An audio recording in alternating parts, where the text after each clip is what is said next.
मानुषी के मित्रों को मेरा नमस्कार. Friends, in part 1 of my interview with Rajiv Malhotra, the one and only Rajiv Malhotra, founder of Infinity Foundation, he talked extensively and perhaps for the first time about his own personal journey, how from India, what kind of family he came from, the partition experience of his family, the kind of education he got here, his years in Delhi as a student, and then his migration to the US, one of the early migrant success stories, especially in the IT industry. And Rajiv described all that he learned while doing business with Americans on his terms. That's something quite remarkable about Rajiv. When he plays a game, it has to be that he defines the rules. He doesn't just obey the rules, already set rules of that game. And in the process, the game too undergoes a substantial transformation.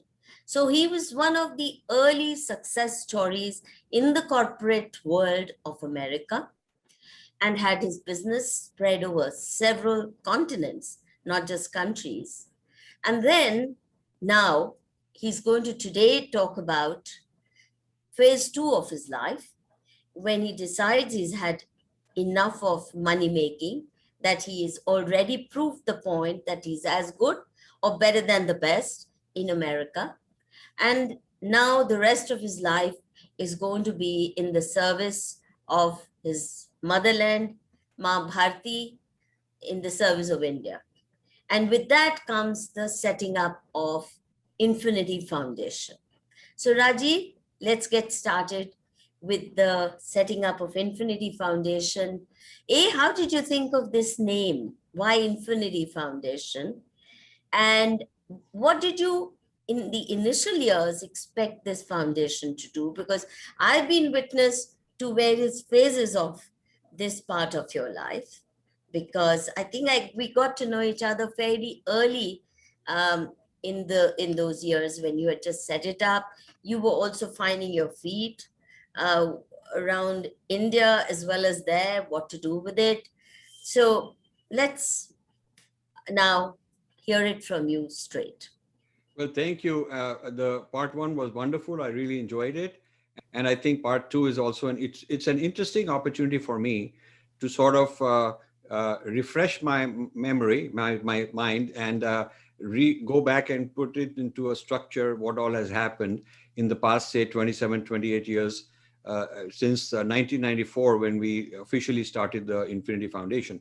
Now, the name Infinity, you see, all the names that I coin for various things that I'm doing, the name doesn't come first. People think that my big achievement is I coin a name, but that comes later. You know, you come up with the idea, you come up with what it means, what it includes, what it doesn't include, what's the focus, and all this is inspired. Then one day names start popping up, how to name it, and different names pop up, and you pick one. So all the names, all the different terms and jargon that has come out of my work, the terminology comes after the idea itself. So the idea of Infinity Foundation was basically, I started asking myself, when I say I'm giving up the for-profit and getting into non-profit, giving back, my yagna is to give back, the tyag is to give up, and the tapasya is to make an investment of effort towards what I want to achieve.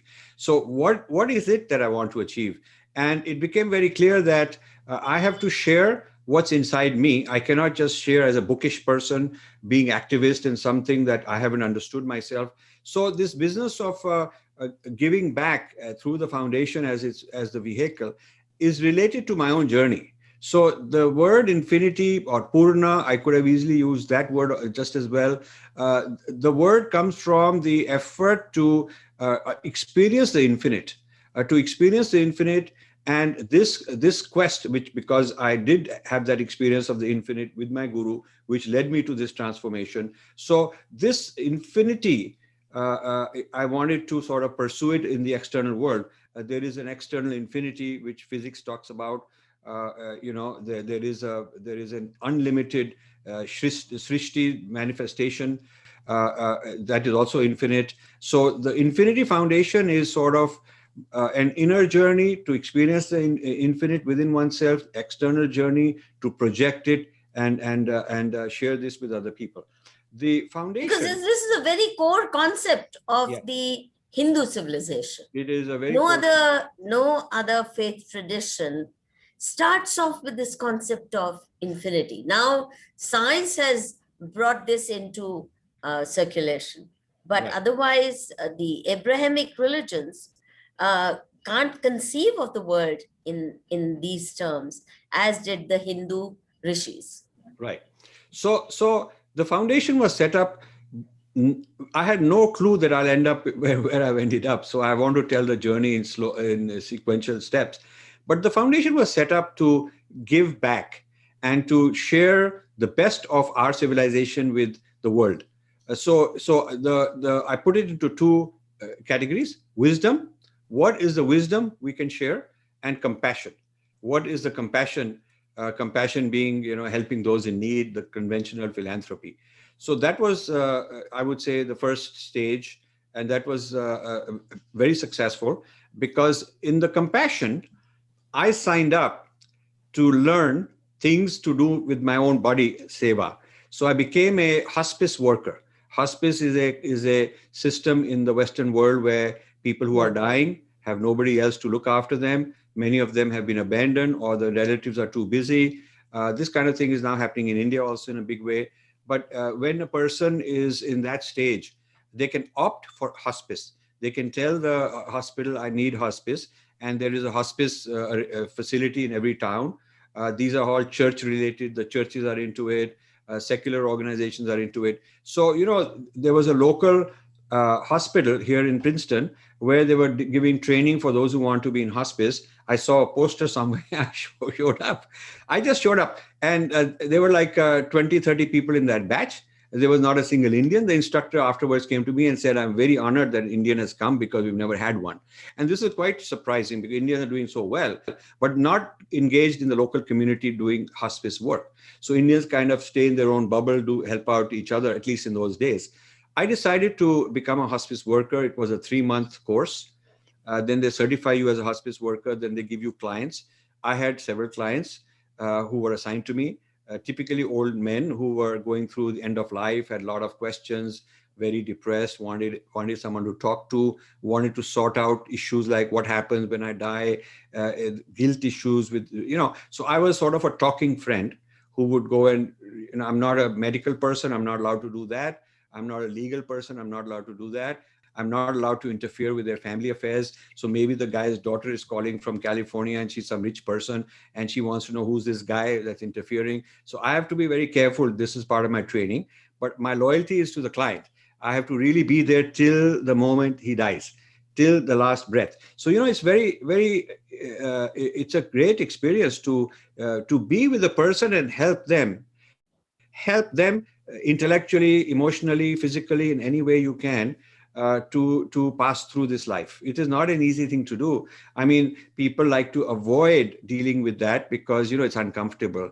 But one of the things hospice teaches you, which is also part of my spiritual tradition, is you face these issues. I mean, this is reality. Did your own spiritual orientation help in these cases? Did they take to your wisdom easily? Yeah. Because these must have been all Christian families, right? Yeah, they're all Christian families. I would not want to do anything equivalent to converting them, which Christians do when they go around. I didn't want to have deathbed conversions. So I didn't want to change someone's sense of identity, but I wanted to give them answers which are truthful. If they said, what do you think happens after death? So I would give them my idea, our idea of reincarnation, our idea of what goes on.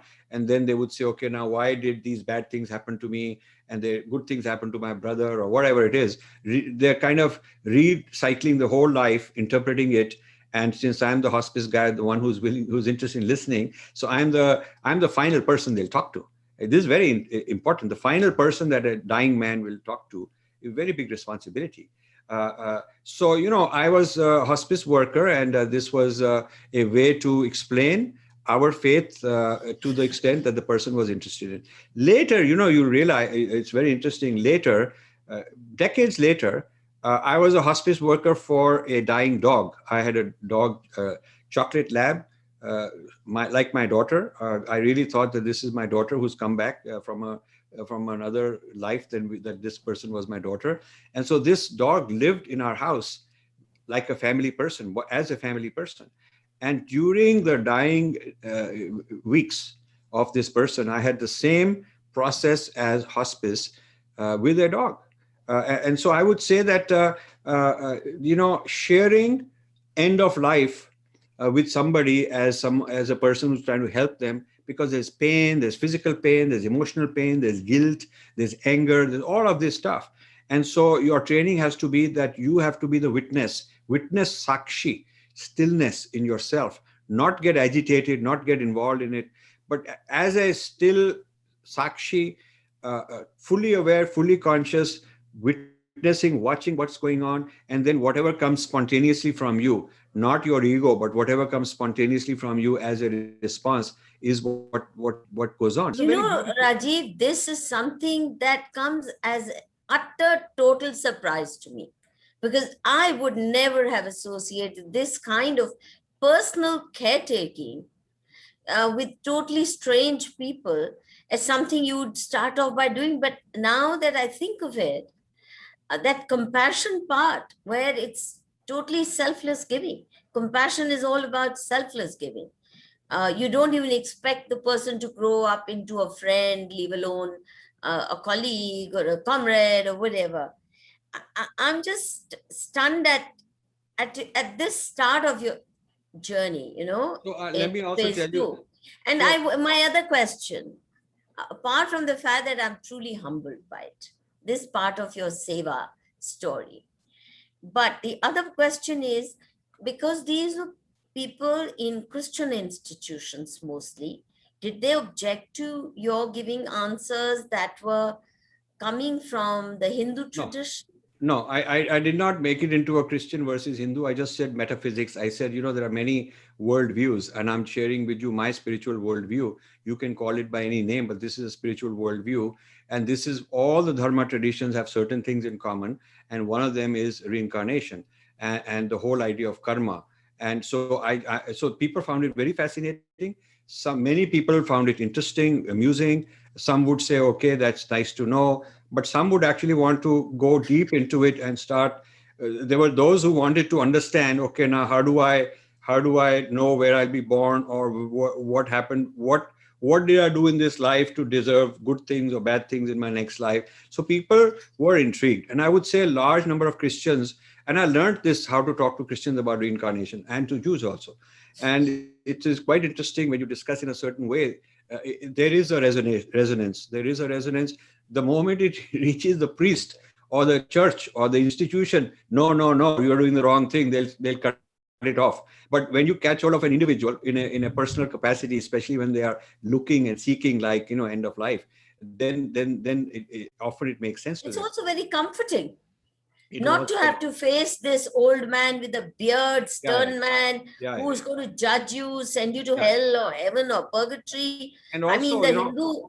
And also I would say that there is no wasted good deed. Whatever you've done and you felt that you didn't get encouragement, reward, and the other guys didn't do enough, this account goes on. It's inter-life. It's not just an account with zero balance at the beginning and end of life.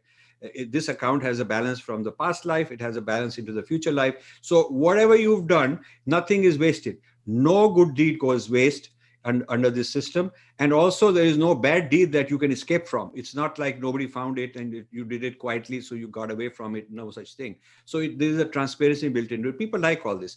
What I want to say here is, along with this, I was also into AIDS, a social worker for AIDS. There was a foundation called Hyacinth, which is a flower, Hyacinth AIDS Foundation, and in New Jersey. And this was doing a lot of work for AIDS workers in the 80s and 90s, when AIDS was huge, big thing. Like right now we have COVID, it was AIDS in those days. And so I became a social worker with them. And again, it was a kind of a coincidence. I was taking my son to buy a record for some as a gift or a birthday present for one of his friends. And there used to be this retail store. In those days, records were stored physically. Nowadays, it's all iTunes you download.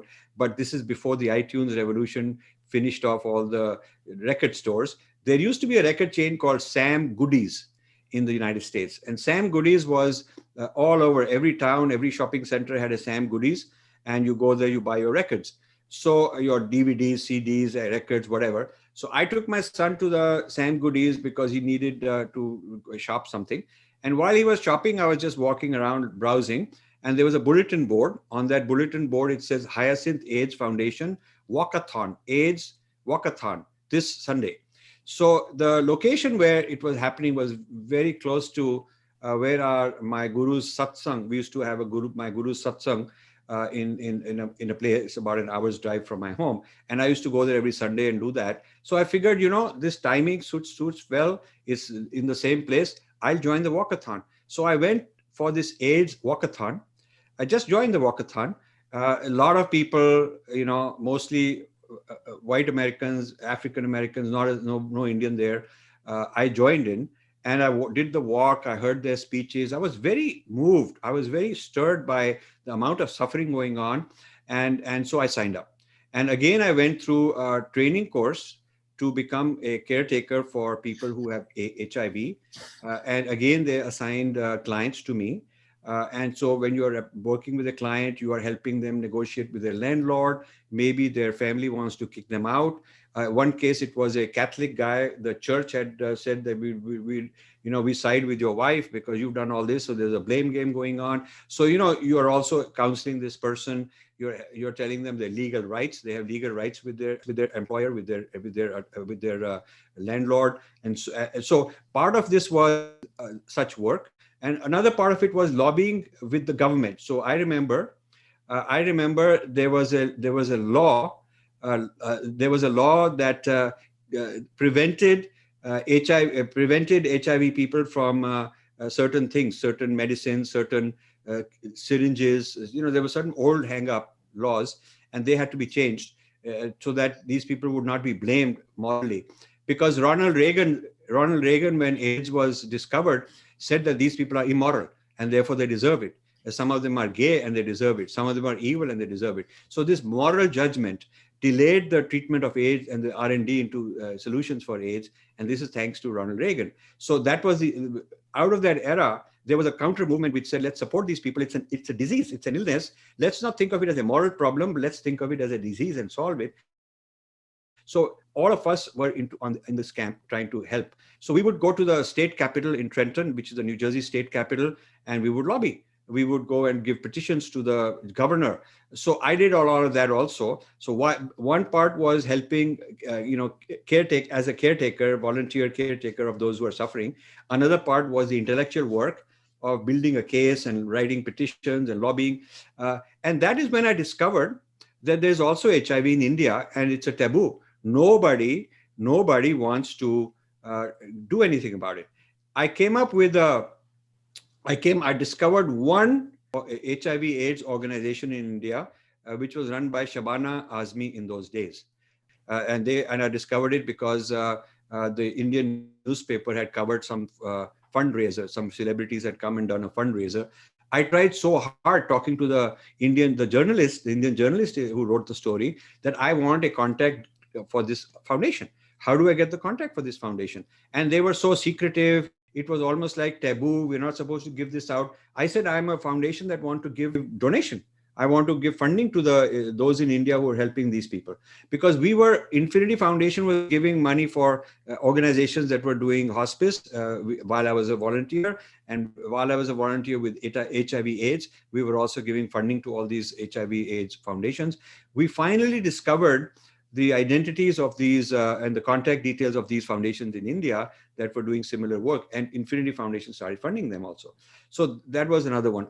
Brief question. How many hours a week or month were you giving to this voluntary work? Lot of time. I mean, this was I had given up my for-profit. I put away all the money, made all the trusts and found all of that. And now I have nothing to do because I decided I'm not going to do all that old work. Whatever offers I would get, someone saying, join this board, make this investment, be a partner in this, that, I would say, no, no, no. And they wouldn't believe that this guy is serious. But I wanted to reinvent myself, rediscover myself. So my time was entirely available. So some of these were twice a week meetings, once a week meetings. Some of them were, 1 hour a day. So I had a portfolio of activities that I got involved in. Not only the AIDS and not only the hospice work, but we had a women's shelter. We funded a women's shelter. We funded a homeless shelter where a lot of people people in India don't think that Americans need homeless shelter. They need homeless shelter also. There are a lot of homeless. We funded a food bank, Trenton Area Soup Kitchen, TASK. We funded them. We were the main funding source. So not only we would fund them for doing what in India we would call langar for poor people, but I would be one of the guys serving. So I would put on these clothes. I would go there, stand and serve, because my guru said that do not think, if you are ever doing seva, the wrong way to do seva is, I'm this rich guy writing this check and these are poor people, and then that way your ego as a rich man is being enhanced. That is bad for your own journey. What you have to do is you have to say, this is Bhagwan through me, and I'm seeing the Bhagwan in this person. So it is Bhagwan in one form, doing seva to Bhagwan in the other form. It is ultimately an interaction between Bhagwan and Bhagwan through these different gunas, through the different manifestations and bodies. So to do that, I did not want to disclose that I am the same guy whose foundation is giving all the money. So in the case of the AIDS people, in the case of the hospice people, in the case of the soup kitchen people, the foundation would write them a big check anonymously, out of anything to do with them. As an individual, purely in my personal capacity, I would sign up as a volunteer. And this would be... This is very different from the Rajiv or the Infinity Foundation that we got to know later years, Yes. which was so India focused. Yes. Whereas this is pretty much very universal, very, social work This is type. actually giving back to the local ecosystem which nurtured me. After all, I'm living somewhere. After all, I'm making my money there. After all, all my wealth is being created not from India, but from all these other places. There is suffering there. I have to also give back. I also did. Our foundation also did a lot of work in countries in Eastern Europe, Czech Republic, Poland, etc., where we were making a lot of money. We would write checks and get involved in philanthropy. But in those places, I was not doing it in my personal capacity. We were just as a corporate entity writing these checks. Sometimes as a business, or sometimes as a foundation. But in the United States, I was doing this in my own personal capacity, and the foundation would write some checks. So we also got involved in women's shelters, in soup kitchen, in animal shelters. We were the first to fund this Princeton animal shelter. They were looking for money. They were about to be shut down. They had no money to pay rent and all that. So we decided we'll support them for a few years and give them time to raise money from other sources, which they did. This was the compassion part. And also the compassion part involved India. There was an organization called CRY, Child Relief and You, which was started in those days in a big way in India. And they were trying to create a US presence. They did not have a US presence. So one lady, an Indian lady, a Bengali lady who lived here in Princeton, her husband was in the university. She approached me and said that if you fund 1 year's salary for a full-time administrator of CRY, then that person can do the fundraising and business development. So actually we funded a full-time salary for more than a year, like a couple of 2-3 years, and helped them out when they were in the startup phase. So the early years were largely compassion. As far as the wisdom is concerned, I was giving grants to the local school to teach about India, to Columbia University. We created a program to do non-dualism as a philosophy. So we were Explain this a little more. Like, what kind of an equation you had with Columbia University? So how did you approach them, or the local school? Yeah, so here's what happened. So Jagdish Bhagwati, who was just becoming very famous as an economist, now he's very famous at Columbia. Jagdish Bhagwati, they were going to develop a Jagdish Bhagwati chair. and they came to me to see if Infinity Foundation would do it. I had the pleasure of meeting a lot of the people involved in the Jagdish Bhagwati chair. I got to know people in Columbia University, and what I told them is that the idea of a chair is wonderful, but I would rather do it in a subject matter that I have expertise, that I have interest, so I can evaluate. If there's a chair in economics, I mean, that's not exactly where I can go and debate them and argue and become a player. But I would like it if there is something to do with spirituality, philosophy, etc. So they said, you can set up such a chair in some other department. I ended up the official point of contact was philosophy department, and you'll be surprised. The philosophy department did not want anything to do with Indian philosophy. They did not want to even show up at a meeting, even though senior administrators were organizing these meetings with me, and they were welcoming me. But the philosophy department, there was an Indian, I've forgotten his name, an Indian who was the head of the philosophy department. And he didn't want anything to do with Indian philosophy. He had this huge complex, and he's a very leftist kind of guy, very famous guy. The name is not coming. Quite a well-known Indian guy, still around maybe, but this is like 30 years ago, 25, 30 years ago. So this grant offer, which was in the six figures in US dollars, which means hundreds of thousands, was sitting there, they were not able to use it because I had some conditions. I wanted Indian stuff. So when the breakthrough came, when I met Bob Thurman, who's Dalai Lama's right-hand person for all his life. He's older than me. So this is like many years ago. So when he heard that that I'm having difficulty with Columbia, so he got involved and he said, "Look, if you want me to take charge of this, I can get this done." So I wrote to the people and said, "Okay, I want Bob Thurman to be the one who's going to do this." So Bob Thurman was very successful. He was chair of religious studies. It's a rotational chair. He happened to be the chair at that time. So he put it into the religious studies department where he was chair. He took on this non-dualism. And the other people who were teaching Hinduism were jealous, right? Like Jack Hawley were jealous. There were a couple of people who are now in University of Chicago. There were a couple of, there was a Sanskrit professor in Columbia University. He's now switched to Chicago, and they've swapped roles with Sheldon Pollock. Sheldon Pollock was the Sanskrit scholar in Chicago. He's come to Columbia. So this guy has gone. Gary Tubb, that's the name. This scholar was called Gary Tubb. And his wife was a professor of Hinduism. So that lady, Gary Tubb's wife, and Jack Hawley were the two top Hinduism professors, very powerful there. So that was the ecosystem there. And they didn't want anything to do with what I'm saying. The kind of Hinduism they wanted to teach, they were teaching, was about caste, cows, and curry. All this, what I call caste, cows, and curry. And I wanted philosophy. I wanted to teach non-dualism. I wanted to teach, because I was in these conferences on consciousness studies in Tucson, Arizona. We were sponsoring that also, where we would sponsor non-dualism type of things. Everybody in consciousness studies talking about non-dualism, not a single word about dharma, about Vedanta, about they had appropriated all this. They had appropriated the Indian stuff, and they were spinning it as physics and secular stuff, or as generic spirituality, which has nothing to do with any tradition. All the traditions are like that. And there were new formulations coming out called spiritual but not religious. Spiritual but not religious was a formulation where the dharmic ideas of non-dualism were being, they were removing the Hindu aspect or the Vedic references and calling it generic. All this was going on.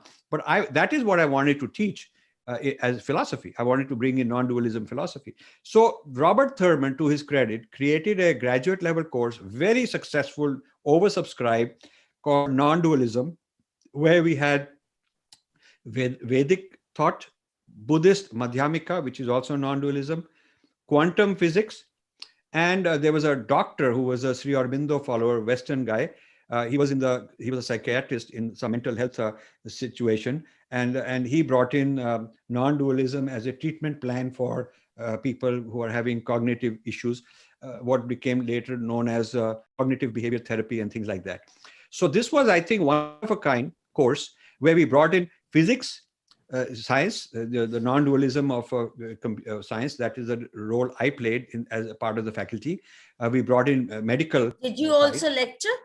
Yes. So the teachers, Thurman was very smart. He taught the Madhyamika.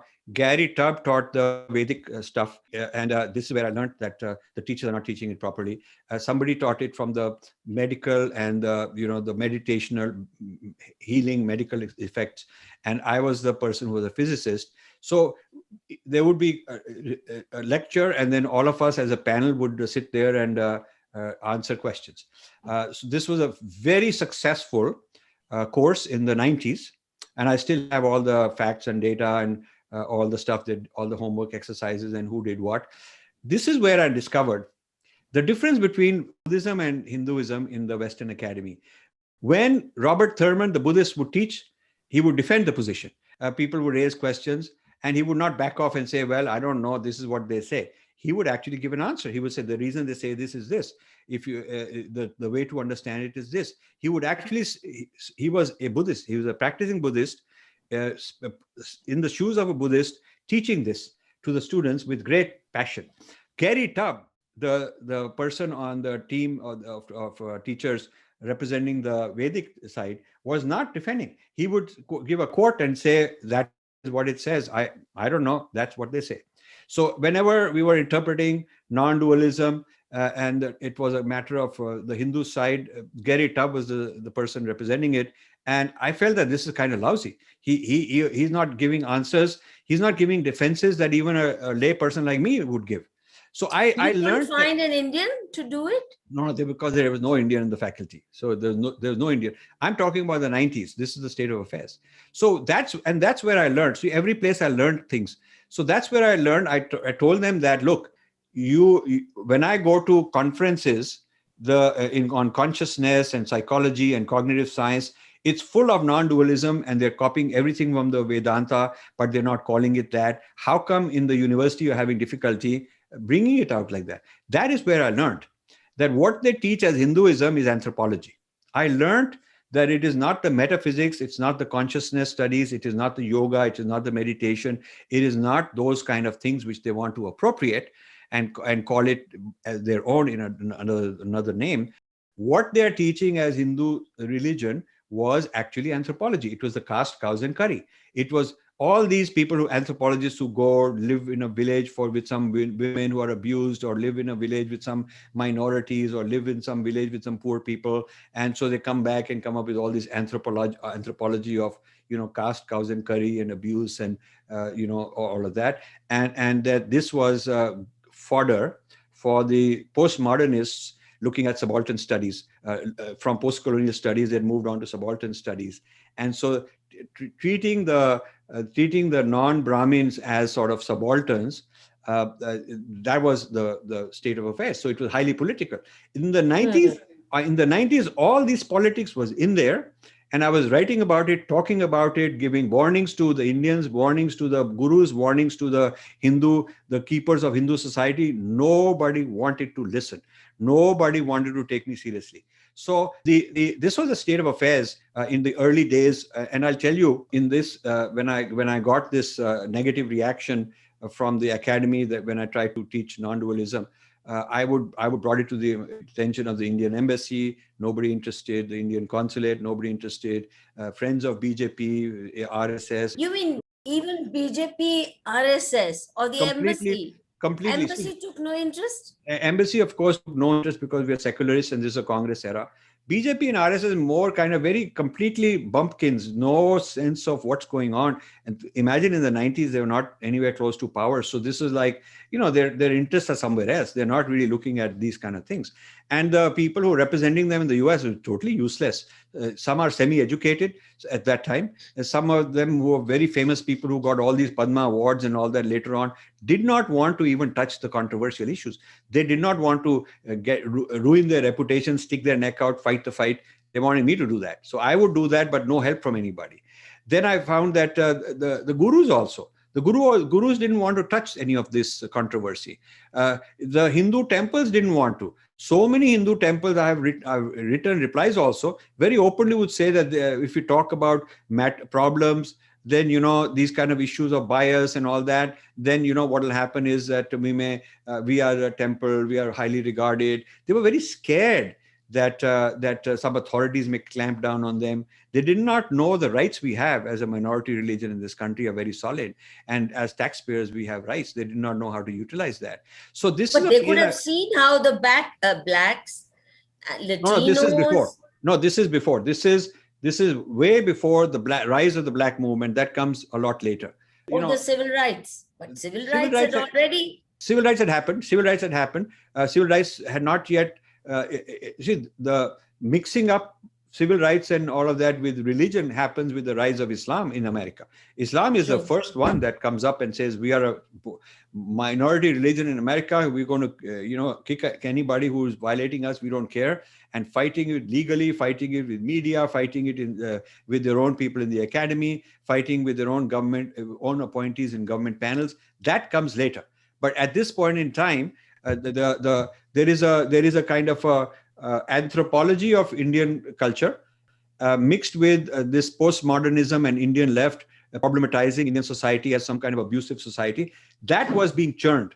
That was the churning going on. And I discovered all that. I learned all this. I didn't learn all this reading books from sitting in India. I learned it being in the Kurukshetra, in the battlefield. Being a Kshatriya fighting back, being the only guy standing there with all these fellows opposing me, embarrassing me, trying to bring me down, humiliating. So I would say that this experimental phase taught me that the compassion side is less resonating with what I should do, because many people can start a hospital, can start a food bank. While I'm feeding some poor people out of my own compassion in Trenton, but they are all any local philanthropist can write a check and do the same thing, whether it's an animal hospital or whether it's AIDS or whatever. So these kind of things, while I'm satisfying my my karmic need to do all this, the point is it's not something I can scale on. I cannot take it on a very big scale because you need billions of dollars. And there are all these mainstream philanthropists who can do it. So I decided that I will phase out or scale down the compassion and focus on the wisdom. Focus on the wisdom side, the knowledge side, where we are fighting on behalf of our civilization. So the lesson I learned from here was that there is a huge unacknowledged debt to India, a huge amount of stuff from India which is being appropriated without acknowledgement. So that gave rise to this movement to bring out Indian contributions. History of Indian science and technology, we started that. A lot of initiatives we started, Indian psychology. We started these initiatives to showcase India's contributions. I also learned that while on the one hand they were appropriating a lot of things from India, at the same time they were also dissing, blaming, accusing the caste cow's curry kind of syndrome without giving credit to the philosophy. So this is the stage that went on for the first period of many years. Okay. Now, what years would this phase have covered? I would say this would have covered from, say, 94, when the foundation was started, till the late 90s. And I think one of the turning points was Kargil was, I think, in 2000 or 2001, somewhere around there was Kargil. And one of the turning points was in the year 2000, when the new millennium came. United Nations had this great summit of world religion leaders to kind of declare world peace, that in this new millennium, everything will be hunky-dory. All these religions will be in love with each other. There'll be no animosity. So this is where Swami Dayanand Saraswati was the head of the Hindu delegation in the United Nations. And I was his advisor, consultant, behind the scenes.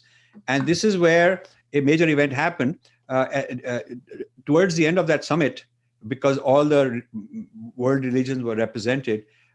India had brought 108 Hindu sadhus. Somebody had chartered a plane and brought 108 Hindu sadhus to this big event. So all the religions had large numbers of people, and each of them had one head who was negotiating. So Cardinal Ratzinger represented the Vatican. And Swami Dayanand Saraswati represented Hinduism, and there were different rabbis and imams representing different kind of faiths. But Cardinal Ratzinger later became Pope Benedict. He became later Pope Benedict, so he's a very big shot. He at the time was Cardinal Ratzinger, and he represented the church. And so when Swamiji wanted my advice, I said that you should not allow them to have in the resolution the word tolerance, that we are all going to tolerate each other, because tolerance is a very patronizing thing. You can tolerate somebody who's going to hell. You can say, I think you're going to go to hell, but I tolerate you. But tolerance is insult. So we should ask for mutual respect. And mutual respect means that, I respect you. Now, if I respect you, I'm not going to say that you're going to go to hell. I'm not going to want to convert you because I respect you. So we can offer mutual respect, but the word mutual is important. It cannot be unilateral one way. I respect you, but you have to respect me. So Swamiji said, great idea. So he put in mutual respect in this resolution. And lo and behold, the Cardinals people turned it down. They would scratch it off and put back tolerance. So this went on for a long time. And New York Times put out a front page article saying that this very important high profile summit is likely to fail, because the rumor is that they are not able to, two or three sides are not able to reconcile the language. And fighting over this language, there'll be no resolution, and this whole the summit will close without an outcome. And so, lot of political pressure, public pressure on Swamiji, but Swamiji held firm. The idea being, if you cannot even respect us, then what kind of resolution is this nonsense? So Swamiji insisted, and on the last day, the deadline, he said, if there is no deal and there's public embarrassment and the whole thing is declared a failure, fine. Because we'll go public and say that these people did not want to have mutual respect. We'll tell them the reason. So at the last minute, the Vatican blinked.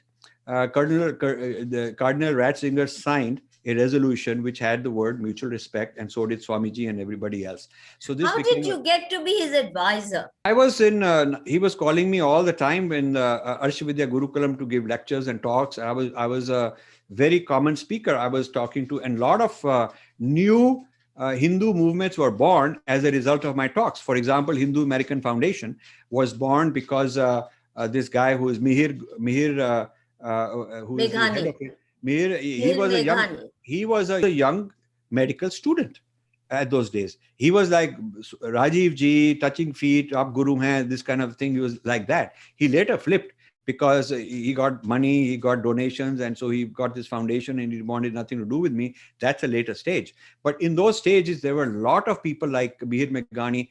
There was one, Chaudhary, I've forgotten his first name. He started this organization called Hindus Against Defamation or something like that. There were various movements started to change the textbooks. It is Arshavidya Gurukulam where a lot of incubation happened of what became many organizations later in the future. And I was the main speaker there. Why would Mihir Meghani want to distance himself from you, even if he got a lot of money and became a big guy? So there's a story there.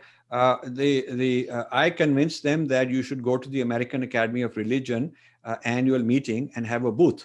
I'm more of a scholar, not a retail level activist, but you guys, you want to be activists and you want to be fighting politically and all that, you should have a booth. It just costs a few $100. Give out your literature and at least have a Hindu presence. There are hundreds of booths, not a single Hindu one, except Ramakrishna Mission, but they're talking about their own group and ISKCON maybe, but they're talking about their own group. They're not talking about the bigger issues. So after convincing them, they did put up a booth a couple of years, 2-3 years. And that is the year when my first book, Invading the Sacred, came out. And when Invading the Sacred came out, that is when I think it was 2005 or maybe sooner. When that book came out, a couple hundred copies of that book, HAF put on their booth to be given away. So wherever somebody would come, they had nothing of their own. They had no flyer. They really had nothing of their own in those early days. So they would give away my book. And I went around for, a chai break and to talk to some people for, an hour later when I came back, Mihir Meghani was looking very different, avoiding eye contact, and all my books were gone. They were sitting on their table. They were all gone. So I said, Mihir, what happened to the books? Did you give them away? He said, no, no, no, no, no. We can't put them out. We put them behind the curtain. It's not right. We can't show them because some people are accusing us of bias. I said, what? My book, which is talking about their bias against us, you're not protecting, you're not defending that. And he was not interested in a conversation.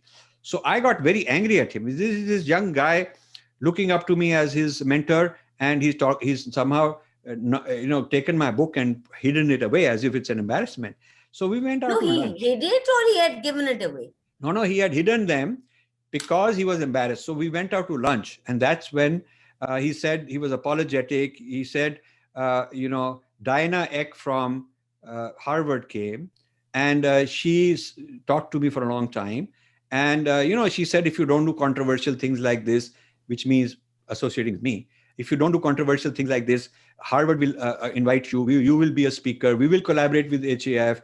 We will give HAF some flat platform. In other words, Harvard's Diana Eck, who was head of Hinduism, head of religious studies, very powerful woman, big shot in the American Academy of Religion.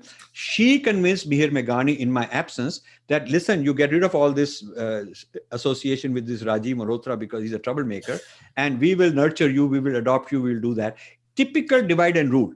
Typical divide and rule. But he fell for it so fast. He fell for it because they dangled this carrot of Harvard. What an idiot. After giving them one or two talks at Harvard, they dumped them. They never did any darn thing with them. But this was a way that HAF distanced itself from me. And if you look at the email exchanges between us, they were going to pay us for buying a lot of copies, which they would give away because they had raised funds and all that. We gave them the books for free.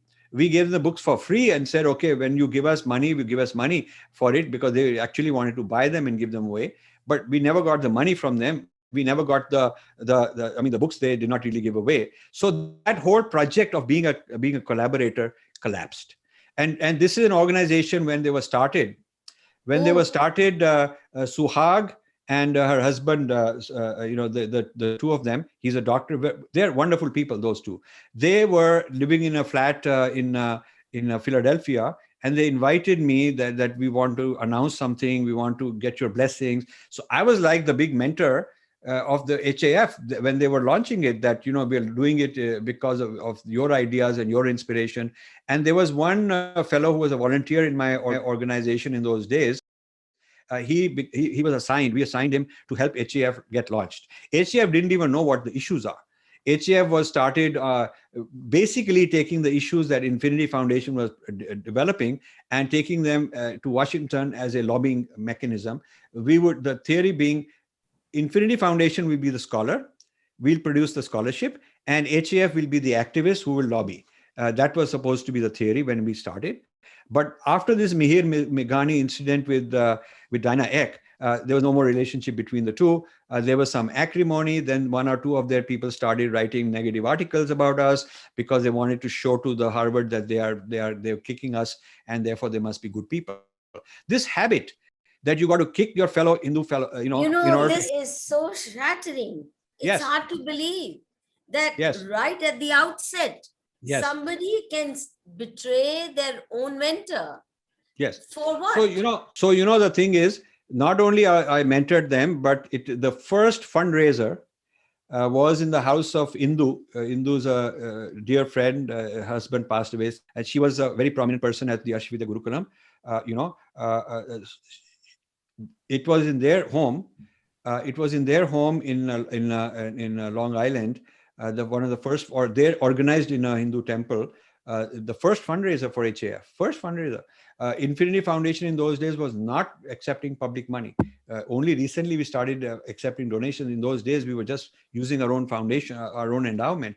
But we thought that the public face should be HAF. We will be behind the scenes, the think tank. That would be the relationship. So we actually helped them do the fundraising. We actually gave them the list of all our donors. The first batch of donors for HAF were people that were supporters of Infinity Foundation. I brought them together saying, go help HAF do some fundraising. So we did all that for them, and we felt very seriously betrayed. This is not the only organization that did this to us. This is a very common story, and I tell you, this story goes on till today. any Hindu organization, no matter how much they've benefited from anybody, A, B, C, D, when they feel that they don't need them, will dump them. When they feel that bad mouthing them will be good for their reputation, they will do that. I can give you so many examples. I mean, if you want me to name names, I can give you a lot of examples of how this happened to me all the time. It happened to me after So 2000. I've seen a good part of it also myself. People that you funded, people that you gave money to do research, and you did it bountifully. You know, And then the Makaran Pranchpe is a good example of it. Sangeeta Menon, who is now a big shot at Indian Institute of Science and National Institute of Advanced Study, she was a PhD student at the time. And I am the one who convinced her, and we have a lot of email back and forth to that effect, that if you want to do your PhD in Vedanta, do it to prove the positive, that Vedanta is not a negative philosophy which says neti neti, withdraw, give up everything, don't get involved, because under the pretext of neti neti, and what is happening is people are teaching escapism. So the opposite of being a Kshatriya and being in the battle in the Kurukshetra is this view that we don't take action, we are very passive, the passivism and escapism. So I said you should take the lesson from what Krishna teaches Arjun, why he has to engage, what is the world engagement. There is a world escape philosophy, there is a world engagement philosophy, and we are in this era, we are supposed to be world engaging because that's the need. So I in fact convinced her that you should do a PhD where you show the positive world engaging aspects of the Vedanta from the very beginning, because people were saying that these world engaging are recent political moves by Hindutva. The Hindu politicians are making it world engaging, whereas the original, real, true Hindu dharma was supposed to be very passive and world escaping. And so the spirituality was always there, politics was not there, so social looking after each other socially was not there. So this is the thing I convinced her. then what happened? She was in it the same way as Templeton Foundation. Another thing I will tell you is, So what happened to then this relationship? I will tell you. So what happened is, one of the big events that I had, you attended. I think it was 2002. It was with Bob Thurman. It was in Woodstock, in their big farm. Yes. In Tibet House and Infinity Foundation did this very big event in 2002. You were one of them. Rodham Narasimha, who unfortunately just passed away, he was there. Then this gentleman who was the head of our History of Indian Science and Technology, he was there. DP Agarwal, he was there. So a lot of people were there. So this is where somebody from Templeton Foundation showed up. His name is Billy Grassi.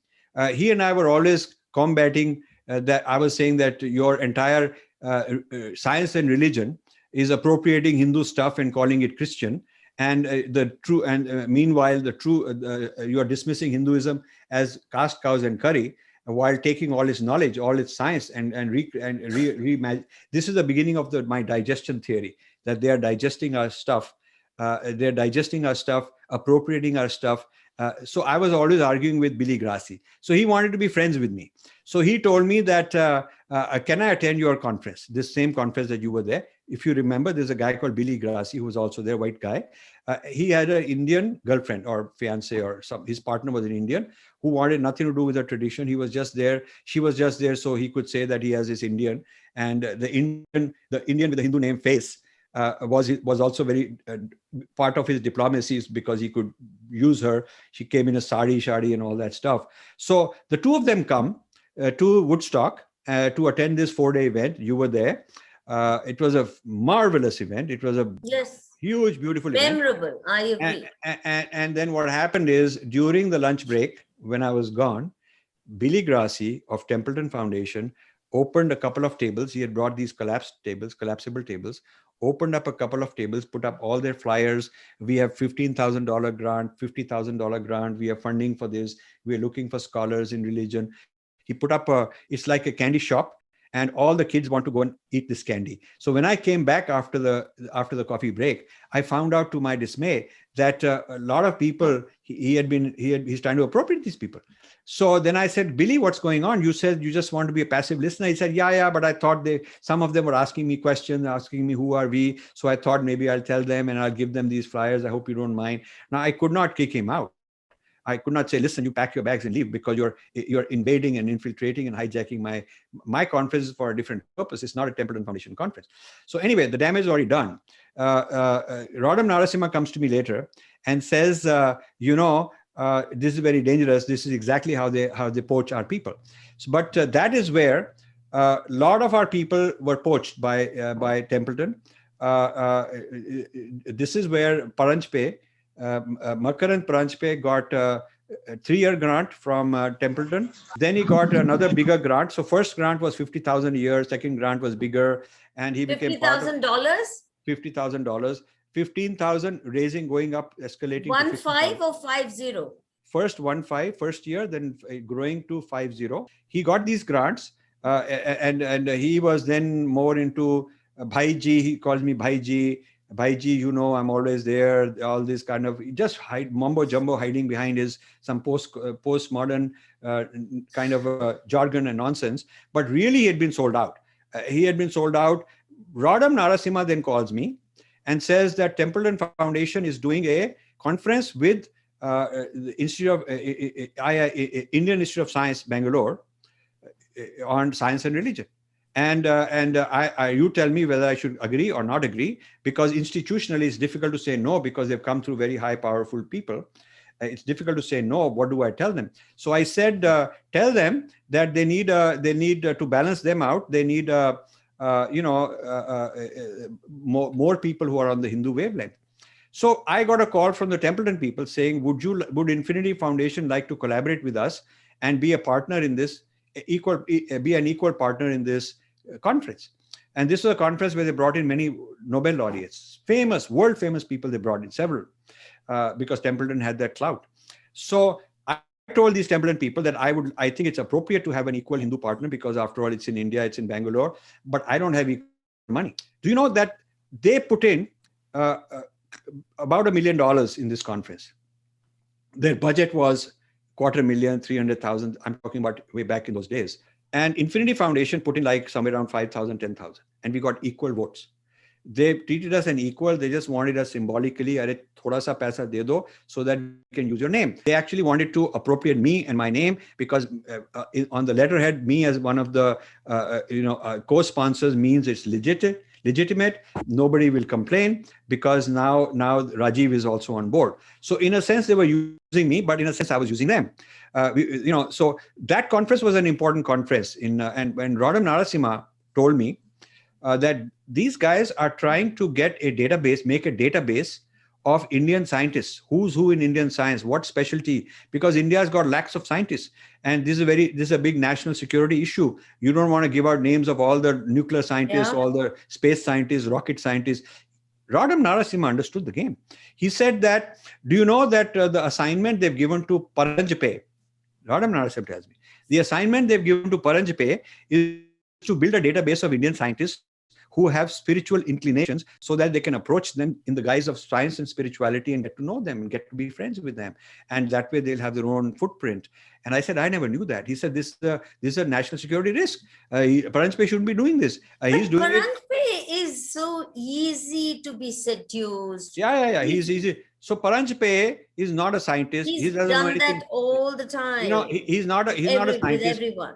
Yeah, but see, he's not even qualified to do this. He's just a snoop. But this is really a native informant. He's a native informant. This is not a scientist's job. He's a native informant. His job is to... Indians are so willing to become native informants. So you see... A few carrots are offered. Right. So you see, instead of Templeton directly going to Indian Institute of Science and the space people and the nuclear people to get database and lists of people, they hired Paranjpe to do that. Being an Indian, being in JNU, it would make it easier, less threatening.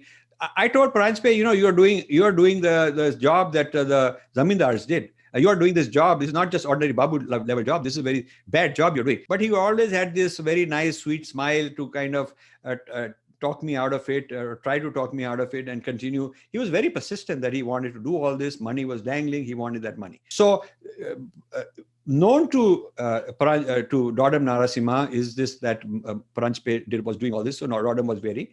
And in the same process, this Sangeeta Menon also got roped in. Sangeeta Menon got into speaking circuits before she betrayed us and went off on her own. Infinity Foundation had funded her 8 or 9 foreign trips, giving her a lot of money for writing papers. In fact, at one point, she told me that all the work I've been doing for these past years, actually thanks to you. She told me that. She even wrote in an email that.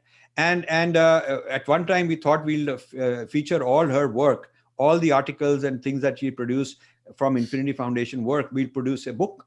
We'll produce a book by Infinity Foundation where an edited volume of all of Sangeeta Menon's articles. I mean, we never finished that. It was a project that fell apart because we just talked about it. But meanwhile, she had shifted dramatically. She shifted dramatically. Now I was a pariah. She didn't want anything to do with me. She wanted to clean her image. So a lot of, I will tell you 100 times. Where is she now? Oh, she's a big shot in National Institute of Advanced Study which is part of Indian Institute of Sciences. So she's a big shot. And when I meet her, she just bumped into me in a hotel when we were in some conference. She's very nice and friendly and civil. She's a polite person. She's a decent person, but her professional allegiances and alignment is the wrong way. So she plays both sides because her PhD is in Vedant. She can get into all these Vedant conferences, all these consciousness studies, get the government grants.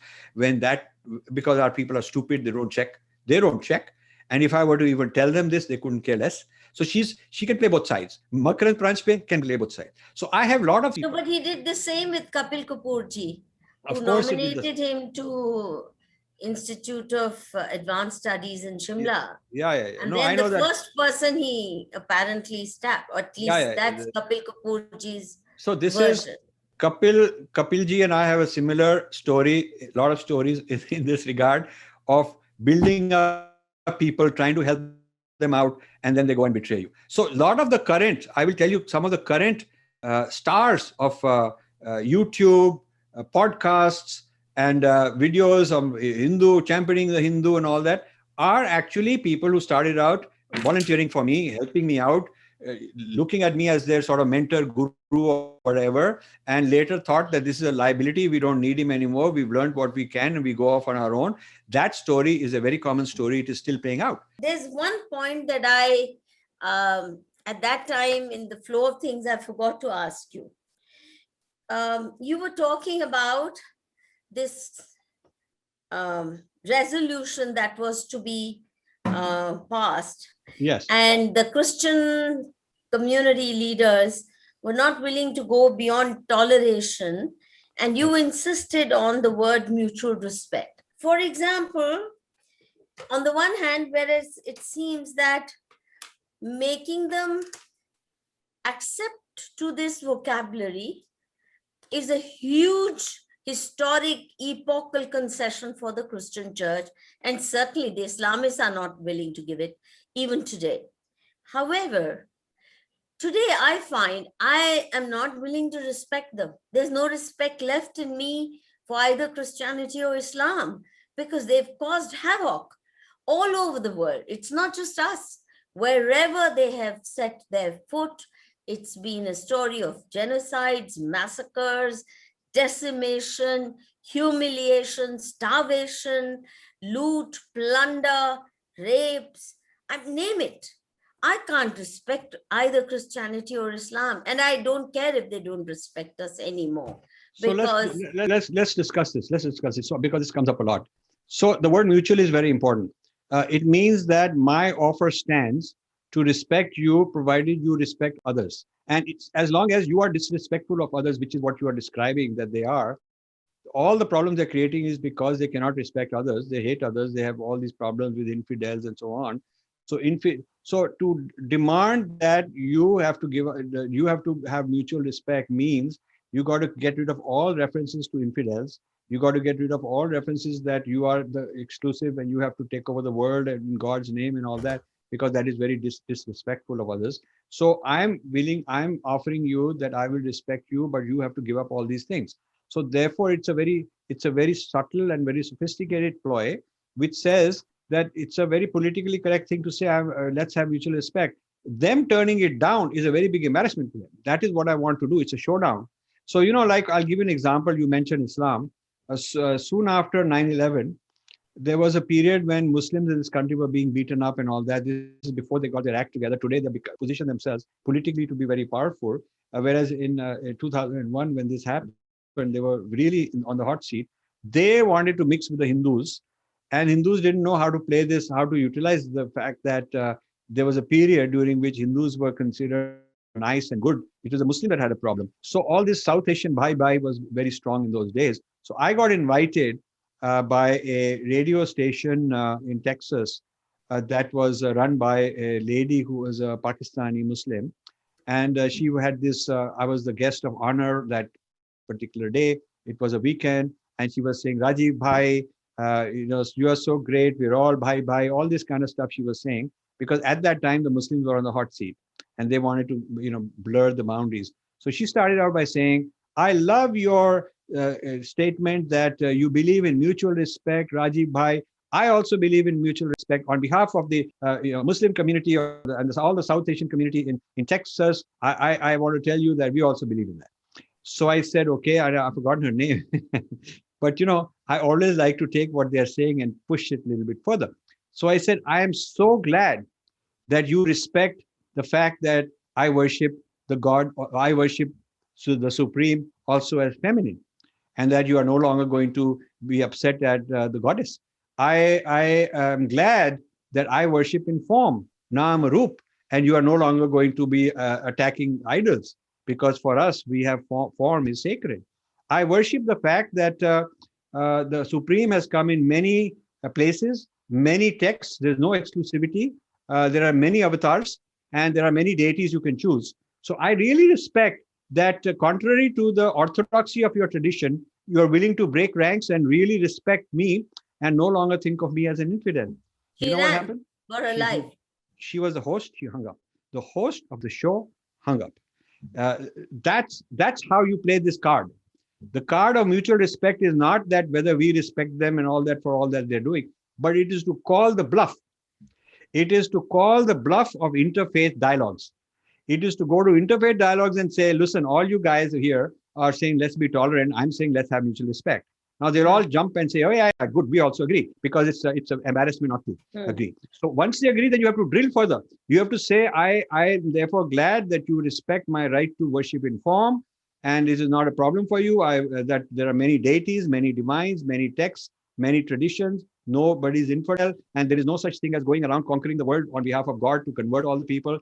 I'm very glad that because you've accepted mutual respect, you should know the meaning of what you are accepting. You're accepting that you disown all of that from whichever tradition it may have come, whether it's your tradition or my tradition. All those kind of beliefs you are getting rid of. And I'm very glad of that. And let that be on the record. When you start talking like that, people are too scared to talk. They want to talk goody mutual respect they picked up from me for the last 20 years. But they don't know how to play this properly. This is an opening. It's not a closing. It's an opening into a certain kind of challenge to the other side. And this challenge, you have to go far. You have to go far. So if the person says, oh, I don't, I've had even people tell me that I don't believe in infidels, everybody's God's child, and I don't believe in conversion. Okay, they're bluffing me. So I'll say, okay, then let's also part of this resolution, part of this interfaith, let's have a resolution saying you disown and dislike, disapprove of all conversion efforts, because they are all based on negative hitting out. Conversion is never based on mutual respect, because if you have mutual respect towards somebody, why would you want to convert them? You would say, okay, fine, you are doing what you're doing is fine for you, and what I'm doing is fine for me. So, if you are able to push it further and further, drill it deeper and deeper, this is a technique. It's a discussion technique, debate technique that I introduced, and I have used it very successfully. So I feel that this mutual respect is a powerful weapon. It's like saying, I'm willing to give this up if you're willing to give this up. So I had another very interesting situation in the 90s.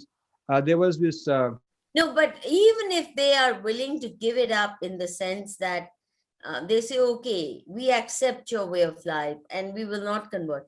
But I still find it impossible to respect Christianity or Islam. Sure. Its history is so brutal. But I think making them admit that there are certain requirements in their tradition they cannot give up is a much better. This reminds me of a situation, another incident. There was a Professor Jane Mary Law at Cornell, head of religious studies, and kind of interested in Buddhism in particular, but all these Eastern religions. And so she became friends with me because she invited me to some conference there. A lot of things happened. But as a result of that, she told me that in the year 2000, there's going to be a big meeting of religious leaders. This is not the one with you, and this is a separate one. And Cornell University is going to get millions of dollars of grants, and they're going to fund this in a big way. We were having this conversations of in the 90s, and the Dalai Lama will come, and all the top people of different religions will come, and we will declare, peace, brotherhood, love, all that stuff. Okay, so and we will disapprove and reject those who are against any religion, because there are certain religions being persecuted. So of course the Christians had gone and made the case that they're being persecuted somewhere. Muslims have made the case they're being persecuted somewhere. So I said to her, we have a few years before the conference, so let's prepare properly. And let's ask ourselves, what's the nature of religious hatred? And instead of saying that those who hate Christianity we condemn, those who hate Islam we condemn, because the point is that the Christians themselves are hating others. While others are hating them, they're hating others. And Muslims are hating others while others are hating them. So it works both ways. You cannot just be a victim and say that when people hate me, I want that condemned. Also, when you hate others, it should be condemned. So she said, how do we do it? I said, let's look at the core texts of all these faiths and look at where there's a reference to outsiders, infidels, disbelievers, and all the anger at them. And I will subject my tradition to the same. So you can take Bhagavad Gita, and you can take Quran, you can take Bible, you can take the Torah, you can take all these religious texts. And I will fund a team of graduate students at PhD students or MA students at Cornell who are in religious studies. And we'll have at least one student from each of the major world religions. And I will fund them for 1 year. Their job will be to go through all the major texts of these faiths and highlight anything abusive towards outsiders. And that will be an annex A on Hinduism, annex B on Christianity, on Islam, all of that. Every religion will have an annex, and anything that would be considered objectionable to those who are outsiders will be highlighted. And I said, then the resolution to be passed at this conference that we are having will say that we, the faith leaders, will no longer teach these verses. We'll no longer teach this part of the text, because we have to come up with today's context. And in today's context, this is bad and this is dangerous. Only if we are willing to disown these parts of the text from our own faith, are we in a position to say, I'm a victim of other people's hatred and save me and all that. You don't deserve sympathy as long as you yourself are perpetrating the same thing. So she said, Rajiv, this is a brilliant idea. This is going to make history. This is a very good idea. So how much will it cost? How many graduate students do we need? So we worked it up. And Infinity, it was not a whole lot of money. Infinity's foundation said, we'll get these 5, 6, 7 young people and give them a stipend for 1 year, and they will do this work. And after 1 year, when they've done this work, it will be submitted to the heads of all the religions, and they will look at it and check it out. And their experts can also comment on it. But if you have anything in your text which people outside the faith are saying is objectionable to them, we're going to highlight it. And so she said, this is very clever. We should do it. So she took this proposal and she submitted it to the religious heads who were going to be participants. And guess what happened? I heard nothing from her for a long time. Then I called and said, Jane Mary, what is going on? We were close friends. We would talk all the time. What happened? So there was silence at the other end. She said, I am in serious trouble. I said, why are you in serious trouble? She said, for proposing this, some of these faiths leaders have gone and complained here, there to my superiors, whatever. And they're saying that I'm meddling with their texts. These texts cannot be altered. And who the hell am I to tell them that this particular verse or that particular verse should be not taught? I said, listen, firstly, I never said delete those texts, those verses. I said, stop teaching them. So if I'm teaching the Quran, I deactivate certain references to the kafirs. If I'm talking about Bible, when they talk about those guys going to hell and all that stuff, the heathens, I will not teach them. But I'm not tampering with the original. It remains there, but I will not teach it. All I'm saying is that the people who are representing their faiths and who are wanting to be seen as victims and who are claiming to be heroes in terms of interfaith harmony, they should set the example publicly by saying those references in my text that are considered antagonistic, I will not teach them.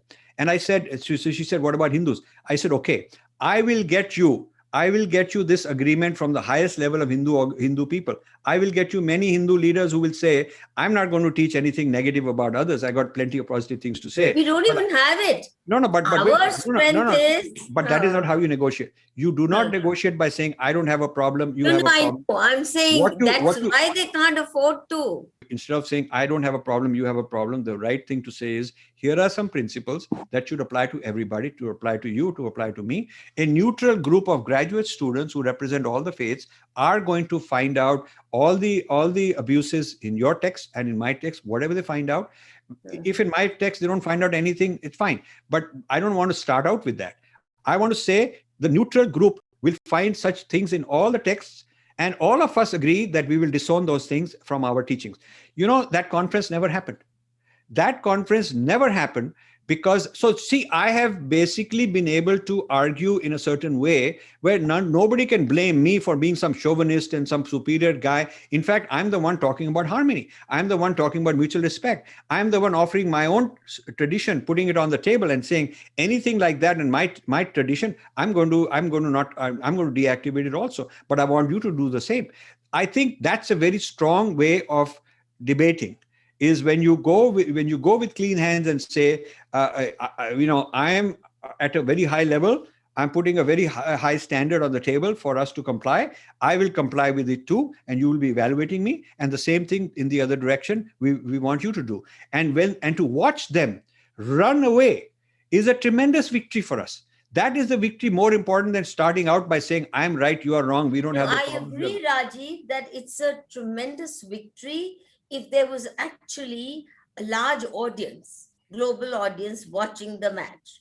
Then you've won it hands down. Yes. But the fact is that they will never allow that battle to come out in the public domain, where they will be running away from that contest or from that commitment publicly. So they run away from it even before it starts. Yeah. And therefore, the point is that there's nothing left of Islam and Christianity if they stop hating others. What else is there to hold on to but the desire for world conquest? Yeah, no, that is correct. So in my chronology, we've gone through the compassion, we've gone through the wisdom, we've gone through how I found the wisdom. Disillusionment that the establishment is not necessarily on our side. I was giving grants. We gave grants to Harvard to do what is called Indology Roundtable. Harvard, for 4 or 5 years in a row, did a world roundtable on Indology. They brought in scholars from Pakistan, from India, in one instance from China, some Sanskrit scholars came, a lot of American scholars, a lot of European scholars. This would be a very large, a 6-figure grant we would give every year. And Michael Witzel would be the one in charge. I had Michael Witzel in charge of running this, and so at that time, Michael Witzel was actually very friendly to me. He was available if we had enough money. We could have just brought him over. He was also giving hints. So this Indology Roundtable was another opportunity for me to learn what is Indology all about, or this Aryan theory, what is it all about, and how they're interpreting and misinterpreting this whole Indus stuff and the seals and whatnot, the Indus seals and so on. So this is back in the 90s. I got the experience of many years in a row being the sponsor, funder, being present in every single paper being presented, raising my hand, arguing. I mean, I got a lot of experience in what are all these issues. And it's not like I read some stuff and I'm quoting it. I have met these people. I have met them and gotten to know them personally. At one point, then for a period of 1 year, Michael Witzel wanted me to fund this. What used to be Indology was going to be folded into a center for some South Asian or whatever studies or whatever. And he said this is either going to go to the left, and he hated the left. Michael Witzel hates the left because Diana Eck, his enemy, is on the left. She's into Hinduism and she represents the left, and all these other scholars who are in the religious studies have all joined this South Asian group and this leftist group and whatnot. Michael Witzel warned me of that. He said, look, if you can fund, it'll take few million dollars. We will create in our image. We will write the whole paper, the theory of what this department is supposed to do. A new department will be created, and we will keep it as something that is respectful of the Vedic tradition. Whether we can keep arguing about this Aryan for, against, and all that going on, but we'll keep the left out, and we will have control over the appointments. You can bring in you wanted always to bring in Hindu practitioners, so you'll be able to bring in those. So I will look after that. He actually was more than happy to just go along with it if I had the money. I went around trying to raise money. I couldn't raise. How Nowadays, much did you need? See, nowadays they need $5-6 million to start a chair. In those days, it was like $2 million. And I was willing to put 50%. There were several such opportunities. There was another opportunity when University of California, Santa Barbara. You mean none of the NRIs were willing to give this much money? They didn't even think this is an issue. Now, because of Modi, they all want to suck up and make it feel like, hey, we need all these recognition and awards and appointments because we are funding all this. They are opportunists. Most of the guys who are now in the bandwagon are recent opportunists. These guys were nowhere on the scene, and some of them were actually antagonistic. I know people who are so hostile towards my cause that are now sucking up to the whole Modi stuff, and the Modi stuff thinks that these are the people to support, and not realizing that they're just complete opportunists. But I will tell you 2-3 other instances. One is that University. But you could have gone to the government of India. The government of India not interested. Government of India, even during Murli Manor Joshi's time, when briefly they had this, they came to here. They listened to me. They had me in a nice meeting, few meetings for history of science and technology. I think we mentioned it last time. But in terms of actually doing something pragmatic, they were not interested. But let me tell you, University of California, Santa Barbara.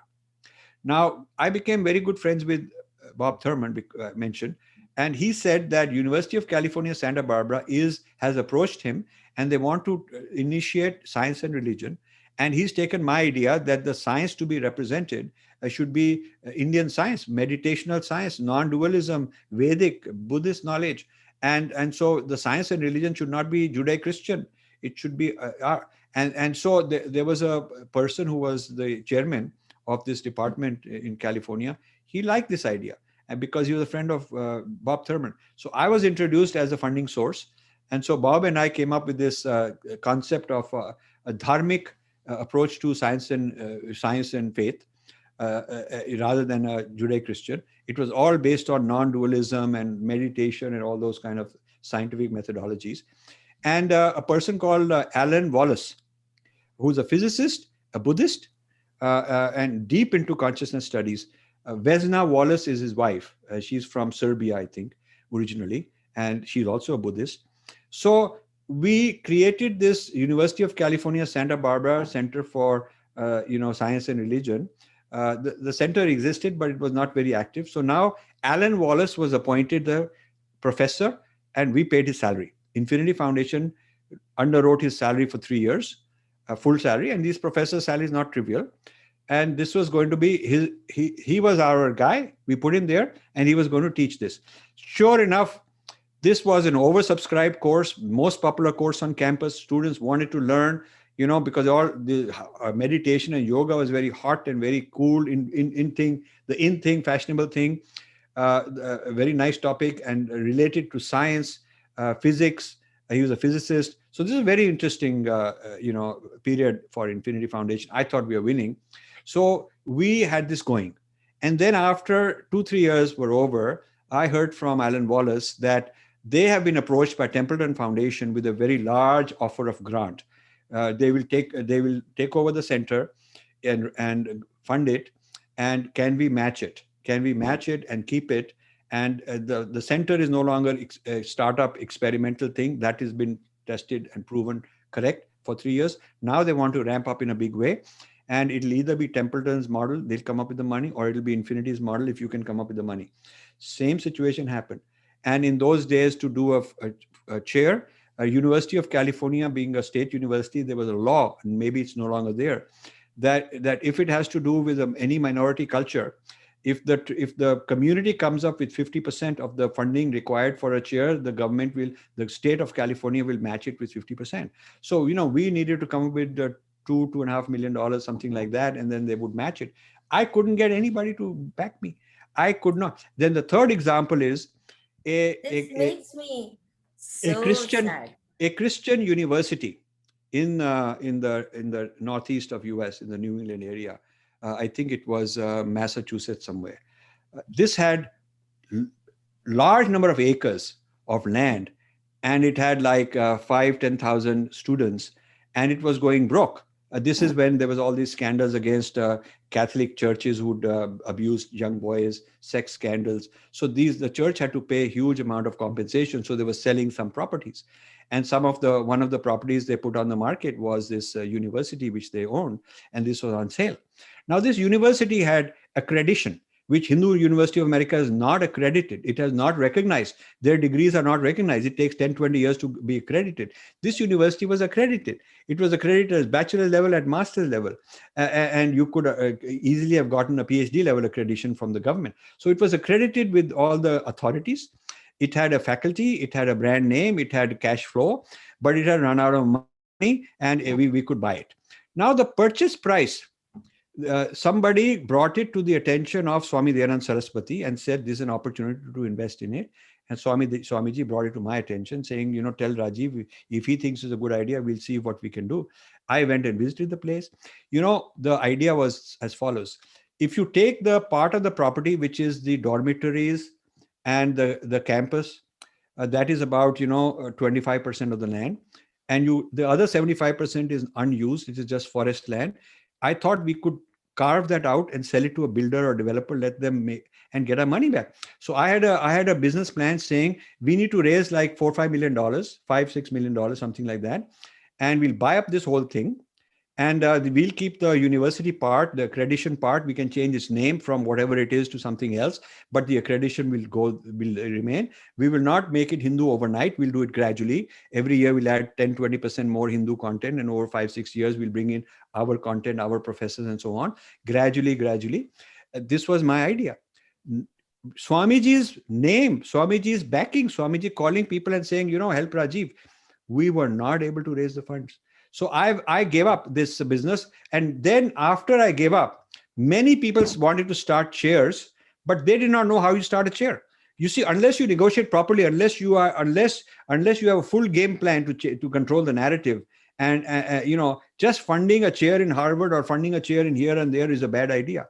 In my cases, the Indology at Harvard, the Indology at Columbia, which was on the table, the one in the University of California, Berkeley, all of them were on the premise that I would I would have a strong voice in appointing the faculty, in deciding what the courses will be, and I will put in my own committee. Large number of votes will be from our side. So I had negotiated all that, which these people don't. They just want their name. Then today, the idea of establishing a chair is you just want your family name.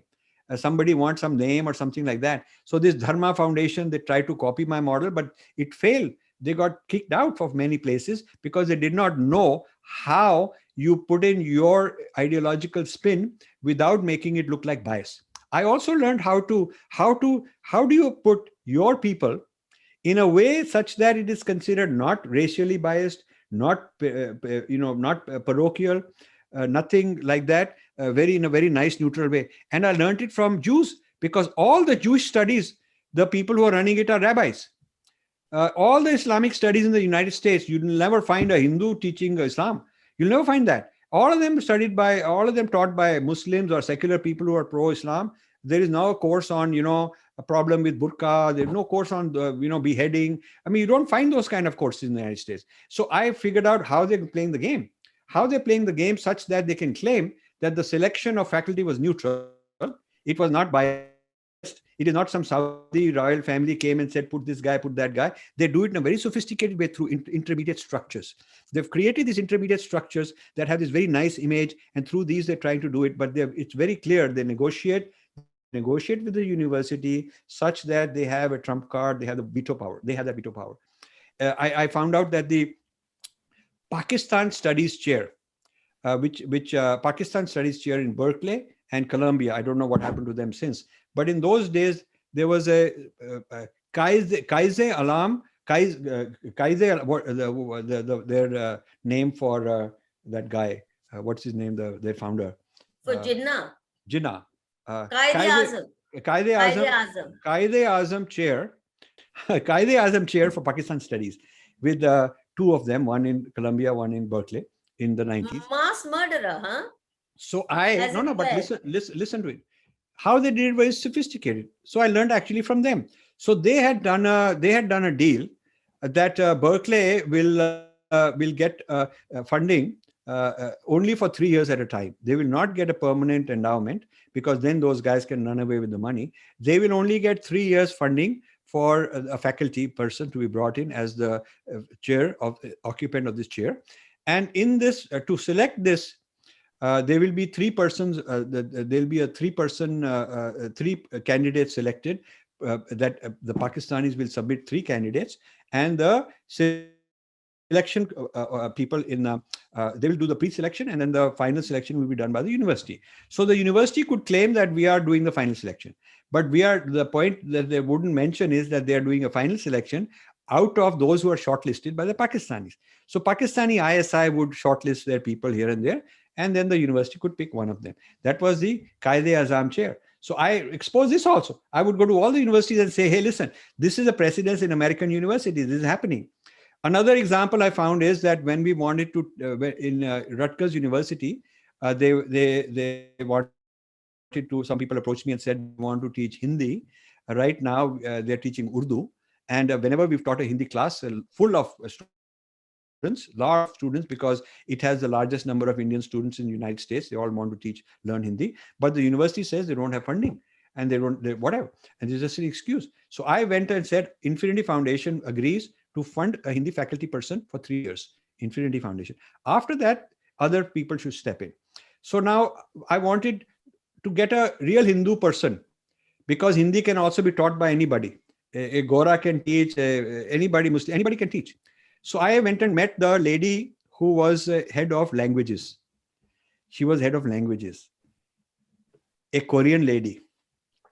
We became friends. So she wanted to understand. She was very open to me, because I had a certain style of talking, just getting them. So I said, think of it this way. Imagine if you wanted to teach Korean in Rutgers, and somebody said, we'll just get a Japanese or a Chinese. It's the same language. Half the words the same. She stood up. Her face was angry. She said, parents will hate us.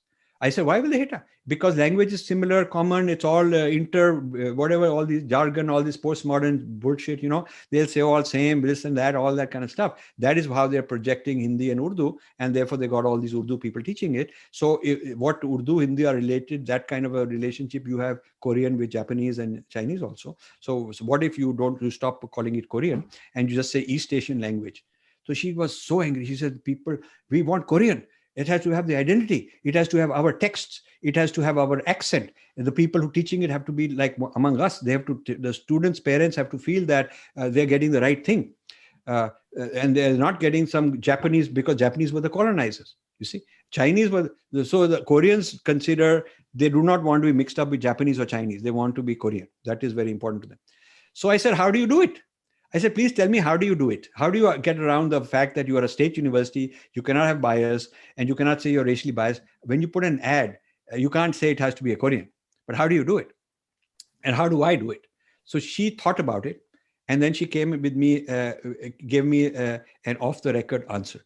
And that answer worked. She said, look, in your text, you have told me you have all these sacred texts. You have Ramayana, you have Mahabharata, you have Hindi language, you have a lot of interpretations.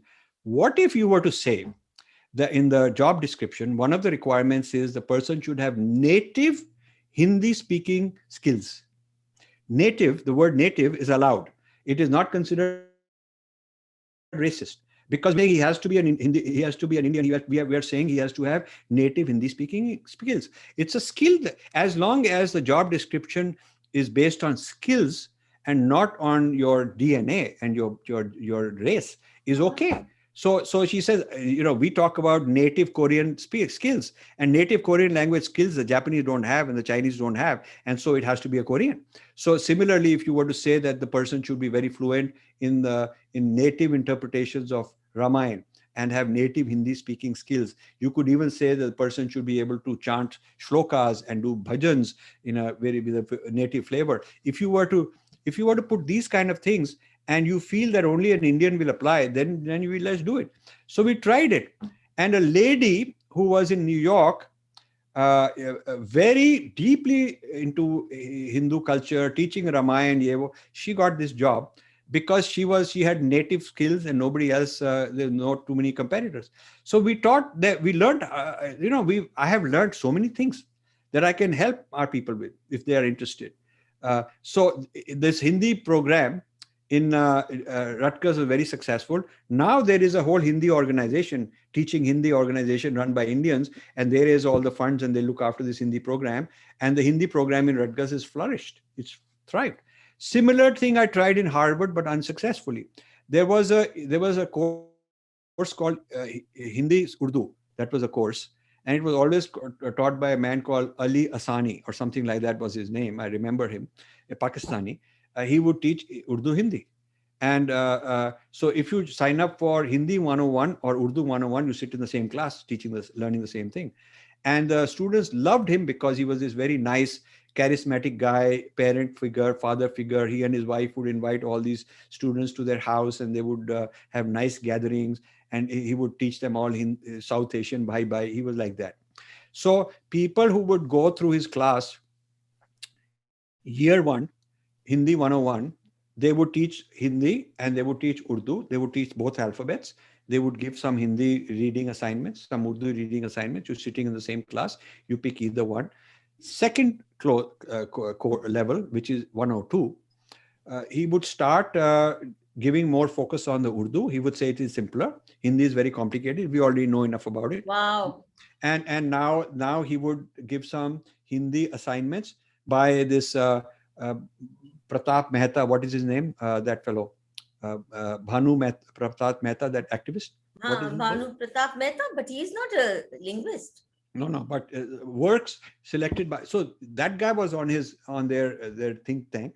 So works of rejection, works by rebellious people, works by the anti-Hindu Dalit voice or the anti-Hindu. So they picked up a reading list. He was sort of their advisor. They picked up a reading list of people who were anti-Hindu, but written in Hindi and written about Ramayana. This Sita is being abused. All that kind of stuff was happening in those days. Big thing. So the second year was actually Hindu-phobic in the name of teaching Hindi. And so, but done in a very sophisticated way. It would be like, okay, now you've read this, now reflect on what this guy is thinking, what happened to his life. Do you know such examples in your own life? Do you know such things happening in your family? Write a paper on it. So gradually, with great love, the Indian students being very vulnerable, not raised with family kind of identity and all that, parents too busy making money and nobody teaching them these kind of things. These Indian students very vulnerable. They were like real babies. Being raised by these people. In fact, one top American at Harvard, considered one of the biggest American scholars of Ramanujacharya. I'm not talking about the mathematician, but about the Vishishtadvait person. He's considered the leading American scholar of that. On a train ride from Boston, because he had retired, this was his going away celebration. I attended. After that, he and I went on a train. I got off at Trenton in New Jersey. He went on to Washington. So we had a good 4 or 5 hours together. And during that, I was telling him my vision, why I have this foundation, why I want to correct all these stigmas and all of that. And somebody in there, he says to me, the next generation of crop of Indian students in American universities is so brilliant, whether they're in med school or engineering or this or that, they're very brilliant. Very brilliant. But you know what? we are raising them and not you guys, the parents. I said, what do you mean by that? He said, they are eating out of my hand. We are going to, I'm just telling you this. I mean, he just said it kind of half jokingly, but it was the truth. He said, you should know that you can plan all this stuff, but ultimately it's the teacher of in class, in these people, when they join undergraduate, they're extremely vulnerable, they're extremely fragile emotionally, and the shaping their identity we are doing. So I started thinking about it. I started noticing it. In fact, they are doing that. So even in this in Hindi Urdu course, by the time you go to the third course, which is 103, you don't want to study. I mean, your knowledge of Hindi and Ramayana and all the text is all Hindu phobic. It's all very left wing. It's all why you want to hate this tradition. So no wonder people would graduate out of this so-called Hindi course and hate the tradition. And that's because Ali Asani had figured it out. He was a very brilliant man. Again, I tried this. So in this case, I convinced this this guy, the Indologist, who was a friend of ours, that we should teach a Hindi class separately with a Hindu person.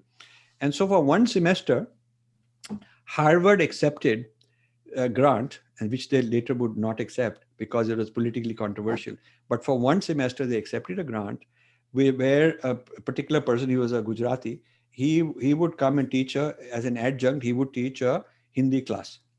And Ali Asani would teach the Urdu Hindi, like before. And Ali Asani did not get any Indian students. He got only the Urdu students. All these Hindi students went to this Gujarati person's Hindi class. And this was such a fiasco for the establishment. It made my case very clear that this is what the Indian community wants. They stopped this. They said, no, only permanent faculty can teach, adjunct faculty cannot teach. Under some technical course, they kicked that out. So I have been into so many battles. These are such valuable experiences and insights that all of us can learn from, Rajiv. I am so happy that I'm letting you just flow and speak at length. It's wonderful always to talk to you. You ask stimulating questions, and because I know I'm being listened to by a dear friend who actually is a very good listener and really interested. I'm not talking to a brick wall, which is offer I'm having to do, but I'm talking to a real person who's very interested in this. That's why I also open up, and that's why more and more memories come out of nowhere, which amazing old memories, and there's a lot of value in this. Yes. And so this ought to be documented. There are a lot of people involved in this. Some it's embarrassing. Some are going to fight me or come after me. But I'm used to all that. And me also now. Yeah. Okay, so let's sign off. And thank you so much. I think it's been wonderful.